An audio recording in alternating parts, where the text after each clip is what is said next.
Hello and welcome to TalkFCB and welcome back here to the channel, guys, for a news roundup coming up today just before, of course, our first game of the season away at Athletic tonight. Should be a good one. Let's hope for the best. In today's video, we are going to be discussing the squad for that game and implications from that squad, particularly who's been left out and why. And of course, the very latest on the transfer front, Neymar Jr. news. It's coming right up. You just know it. Let's do this. But I just want to start here by talking about the squad that has been selected for tonight's trip to Athletic. Starting here with Marc-Andre ter Stegen, Semedo, Piqué, Rakitic, Busquets, Coutinho, Suarez, Dembele, Rafinha is there, Longley, Griezmann, Alba, Aleñá, Roberto, De Jong, Umtiti, Junior Firpo is there, Iñaki Peña, of course, replaces the injured Neto, and Carlos Perez gets the nod there from Barcelona B. But I want to talk there about some exclusions, and in particular the two South Americans, Arthur Melo and Arturo Vidal, who are not in the squad, but are also not injured. That's very interesting indeed there. Those two players have been left out of the squad there. There's no injury, and apparently, according there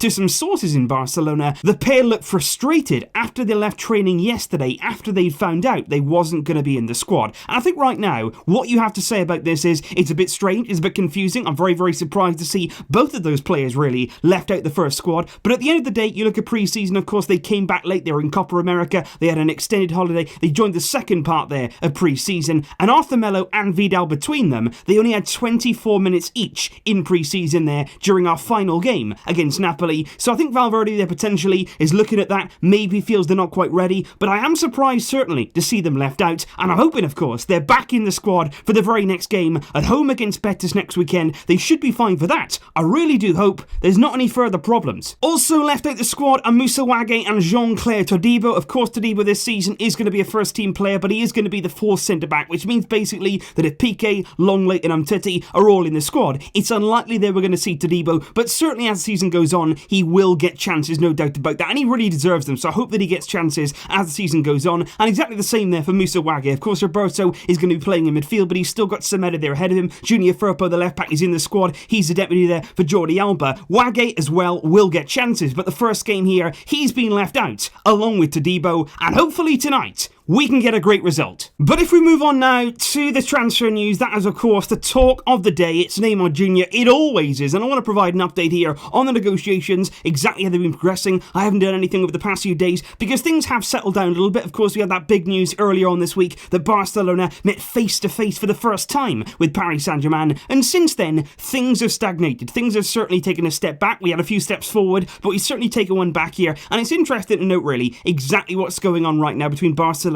and between Paris Saint-Germain. Now, the keeper come out this morning and they basically said that Paris Saint-Germain have accepted Barcelona's proposal there of including a player as part of the exchange deal. They're happy with that. They are happy there to receive a certain player in this deal. That there is believed to be Philippe Coutinho. He is the only part of this deal right now which is concrete and which is actually there accepted by both parties. Barcelona are happy there to include Coutinho in the deal. Coutinho is happy to go to PSG, and PSG are very happy there to receive Coutinho as part of the deal. That there is rock solid, and Barcelona there have agreed that with PSG. That there is locked in. But the big problem right now is this second player that's going to be exchanged for Neymar Jr. PSG want two players at least in exchange for Neymar, and the second player is causing the issue right now. Coutinho is fine, but the second player was reportedly going to be Ivan Rakitic, but apparently, according to Sport, that is not happening. Rakitic is not happy. He doesn't want to leave. He doesn't want to go to PSG. He doesn't want to go anywhere else this summer. He wants to remain at Barcelona, and he's not budging on that. So Barcelona there, if Rakitic refuses to leave, he refuses to go, he cannot be included in this deal, and that second player there is really causing a problem. And the big problem right now, and the big divide really between Barcelona and PSG, is all about that second player, but in particular, Ousmane Dembele. Because PSG, as soon as these negotiations started, they said to Barcelona, look, we'll give you Neymar, we're happy to do a deal, but we want in exchange there Ousmane Dembele. But that's the big problem. Barcelona have no intention, absolutely no intention there of including Dembele in any deal for Neymar. Barcelona don't want it to happen, and also, very crucially, Ousmane Dembele himself doesn't want to leave. He wants to stay at Barca, he doesn't want to join PSG, so he cannot be included either in the deal. And I think because of that,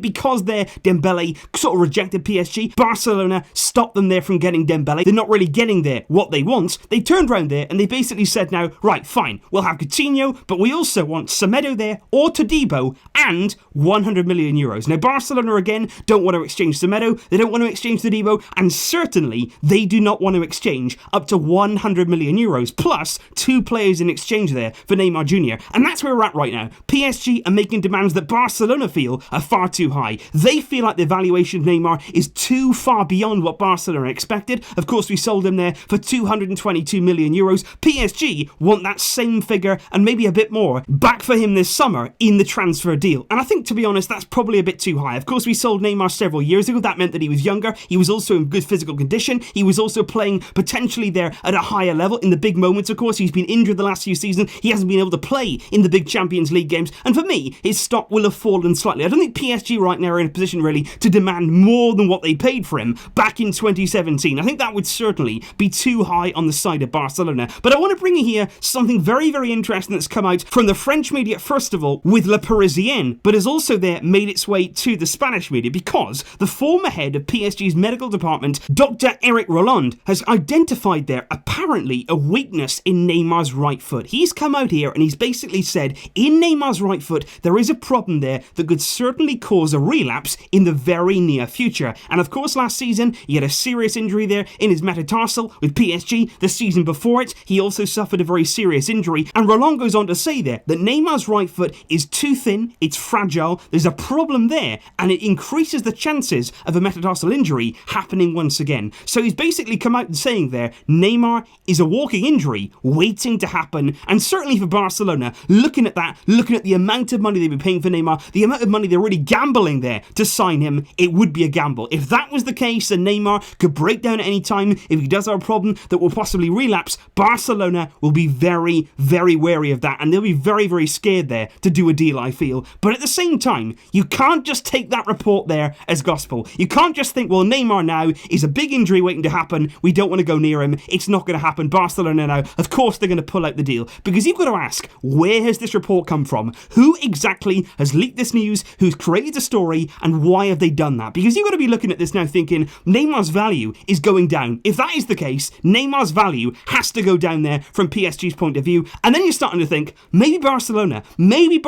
here were happy there to release that kind of information to lead everybody to believe there that Neymar has some sort of issue, and then watch that price tumble. And it's an interesting tactic, and that's the problem right now. We've got so many stories, so many different angles, you don't know what to take, and you don't know how to take it. Because one of the clubs, Neymar himself, they could be behind any of these stories, leaking it at a very important time, because you know, in these kind of situations, PSG want the best possible deal. Barcelona want the best possible deal, and even Neymar himself, he wants the best deal too, and he wants to return to Barcelona. But right now, things are certainly at a standstill between Barcelona and Paris Saint-Germain. They are still negotiating, it is still going on. MD came out this morning and they said that Barcelona are still going through there with negotiating with PSG, but right now, they're doing it silently. That's what MD said. They said they're going about their work very, very quietly, and that's interesting. Earlier on the week, it was big, it was loud, it was noisy. There was a face-to-face meeting with Paris Saint-Germain. Clearly there, Barcelona were not going to be willing to accept the huge demands of PSG, and for that reason now, they've just backed off. And once again, we're playing a game of patience. We're waiting. We're leaving Neymar there, who's been training separately at Paris Saint-Germain. We're leaving him isolated in a bad situation with PSG there, not knowing which way to turn. And that's how Barcelona want to play it, and that's how it's going to continue until they can reach an agreement,